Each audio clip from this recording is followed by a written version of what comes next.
Assalamualaikum warahmatullahi wabarakatuh. Perkenalkan, nama saya Tiara Lorenza, MPM 5021232, kelas 4F, Prodi Pendidikan Guru Sekolah Dasar, mata kuliah Telaah Kurikulum, dosen pengampu Bapak Tio Gusti Satria, Magister Pendidikan.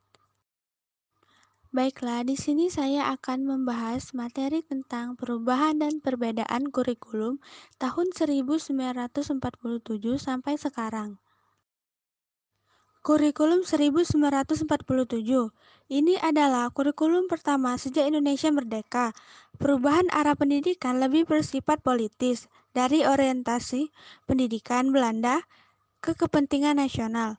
Saat itu, mulai diterapkan Pancasila sebagai asas pendidikan. Kurikulum ini juga disebut dengan Rencana Pelajaran 1947, namun baru dilaksanakan pada tahun 1950. Kurikulum 1952.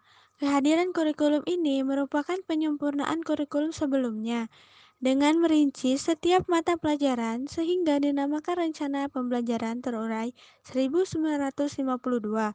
Kurikulum ini sudah mengarah pada suatu sistem pendidikan Indonesia, seperti setiap pelajaran dihubungkan dengan kehidupan sehari-hari. Kurikulum 1964. Pemerintah kembali menyempurnakan sistem kurikulum pada tahun 1964 yang dinamakan Rencana Pendidikan 1964. Kurikulum ini bercirikan bahwa pemerintah mempunyai keinginan agar rakyat mendapatkan pengetahuan akademik untuk pembekalan pada jenjang SD. Kurikulum 1968. Kurikulum pertama pada era Orde Baru bersifat politis dan dimaksudkan untuk menggantikan Rencana Pendidikan 1964 yang dicitrakan sebagai produk Orde Lama. Kurikulum ini bertujuan untuk membentuk manusia Pancasila sejati, kuat, dan sehat jasmani, mempertinggi kecerdasan dan keterampilan jasmani, moral, budi pekerti, dan keyakinan beragama. Kurikulum 1975. Pemerintah kembali menyempurnakan kurikulum 1968 pada tahun 1975. Kurikulum ini menekankan pendidikan lebih efektif dan efisien. Kurikulum 1984. Kurikulum ini juga sering disebut dengan kurikulum 1975 disempurnakan. Posisi siswa ditempatkan sebagai subjek belajar, yaitu dari mengamati sesuatu, mengelompokkan, mendiskusikan, hingga melaporkan. Model ini disebut cara belajar siswa aktif atau disingkat CBSA.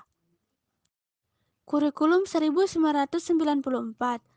Pada tahun 1994, pemerintah memperbarui kurikulum sebagai upaya memadukan kurikulum-kurikulum sebelumnya, terutama kurikulum 1975 dan 1984.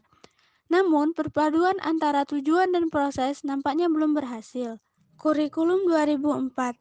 Pemerintah kemudian menyempurnakan pada tahun 2004, diluncurkan kurikulum berbasis kompetensi atau KBK sebagai pengganti kurikulum 1994, suatu program pendidikan berbasis kompetensi yang harus mengandung 3 unsur pokok, yaitu pemilihan kompetensi sesuai dengan spesifikasi, indikator-indikator evaluasi untuk menentukan keberhasilan pencapaian kompetensi, dan pengembangan pembelajaran.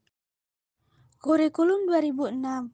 Kurikulum ini hampir mirip dengan kurikulum 2004. Perbedaan menonjol terletak pada kewenangan dalam penyusunannya, yaitu mengacu pada jiwa dari desentralisasi sistem pendidikan Indonesia. Kurikulum ini juga dinamakan Kurikulum Tingkat Satuan Pendidikan atau KTSP. Kurikulum 2013. Kurikulum ini adalah pengganti kurikulum KTSP. Kurikulum 2013 memiliki 3 aspek penilaian, yaitu aspek pengetahuan, aspek keterampilan, dan aspek sikap dan perilaku di dalam kurikulum 2013. Terutama di dalam materi pembelajaran, terdapat materi yang dirampingkan dan materi yang ditambahkan. Kurikulum Merdeka. Kurikulum Merdeka adalah metode pembelajaran yang mengacu pada pendekatan bakat dan minat. Para pelajar dapat memilih pembelajaran apa saja yang ingin dipelajari sesuai dengan passion yang dimilikinya. Secara umum, kurikulum Merdeka merupakan kurikulum pembelajaran interakurikuler yang beragam. Baiklah, itulah penyampaian materi dari perubahan dan perbedaan kurikulum dari tahun 1947 sampai sekarang. Terima kasih sudah menonton. Saya akhiri wassalamualaikum warahmatullahi wabarakatuh.